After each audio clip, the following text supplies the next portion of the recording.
అనగనగా ఒక ఊరు. ఆ ఊరిలో అంజమ్మ, సుగుణమ్మ అనే ఇద్దరు తోటికోడళ్ళు ఉండేవారు. అంజమ్మ చాలా మంచిది. నిష్కల్మషమైన మనసు. కానీ సుగుణమ్మకు దుర్బుద్ధి ఎక్కువ. కానీ ఆ విషయం అంజమ్మకు తెలియదు.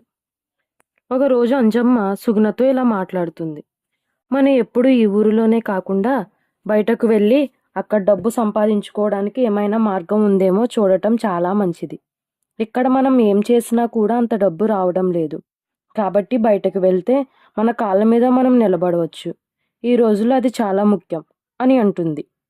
సుగుణమ్మ మాట్లాడుతూ సరే వెళ్ళి చూద్దాం.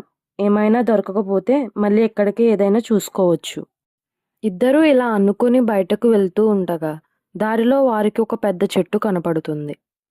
అంజమ్మ, మనం చాలాసార్లు ఈ దారిలో వచ్చాం, కానీ ఎప్పుడు ఇంత పెద్ద చెట్టును చూడలేదు అని అంటుంది. వాళ్ళు చెట్టు దగ్గరగా వెళ్తారు. చెట్టు త్వరలో కొన్ని బంగారు నాణేలు, ఒక సంచి కనపడుతుంది. అమ్మో, బంగారు నాణేలు! మన అదృష్టం చాలా బాగుంది. మనం ఏదైనా పని కోసం వెళ్తూ ఉంటే మనకు ఇవి దొరికాయి. ఇంకా మనం తిరిగి వెళ్ళి ఊర్లోనే ఉండొచ్చు. నువ్వు నేను చెరుసగం తీసుకుందాం అని అంటుంది అంజమ్మ.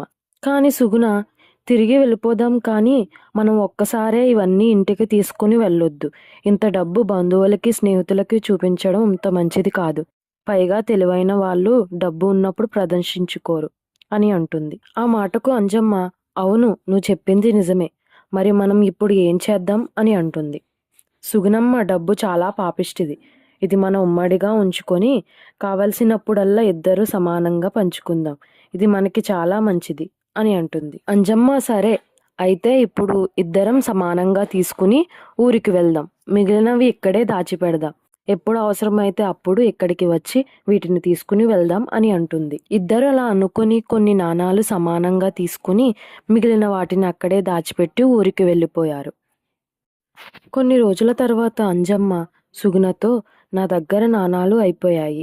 ఇద్దరు వెళ్ళి సమానంగా నాణాలు పంచుకుందామా అని అంటుంది. ఇద్దరు మళ్ళీ చెట్టు దగ్గరకు పోయి ఇద్దరు నాణాలు సమానంగా పంచుకొని తిరిగి వచ్చేస్తారు. ఇలా 1-2 సార్లు వెళ్ళి నాణాలను పంచుకుని వచ్చేస్తారు. తర్వాత ఒకరోజు సుగుణ ఇలా మాట్లాడుతుంది. 1-2 సార్లు అంజమ్మతో వెళ్ళి నాణాలు తెచ్చుకున్నాను కాబట్టి ఇక నా మీద ఏ అనుమానం రాదు. నేను వెళ్ళి మొత్తం నాణాలను తెచ్చుకుంటే అన్నీ ఇంకా నా సొంతం అవుతాయి. ఇలా అనుకొని అన్ని నాణాలు తీసుకుని వచ్చేస్తుంది. 2 రోజుల తరువాత సుగుణ అంజమ్మ, ఇలా ప్రతిసారి వెళ్లకుండా ఇంకా ఉన్న నాణాలు అన్నీ పంచుకుని తెచ్చుకుందాం. నాకిప్పుడు వాటితో చాలా అవసరం ఉంది అని ఇద్దరు ఆ నాణాలు దాచిపెట్టిన చోటుకు వెళ్తారు. అక్కడ ఏ నాణాలు లేకపోవడం చూసి సుగుణ అంజమ్మతో, నువ్వు నన్ను ఇంత మోసం చేస్తావు అని అనుకోలేదు.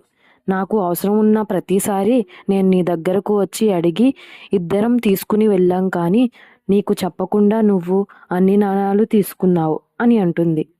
అంజమ్మ, ఛీ, నేను అలా దొంగతనం చేసే దానిని కాదు.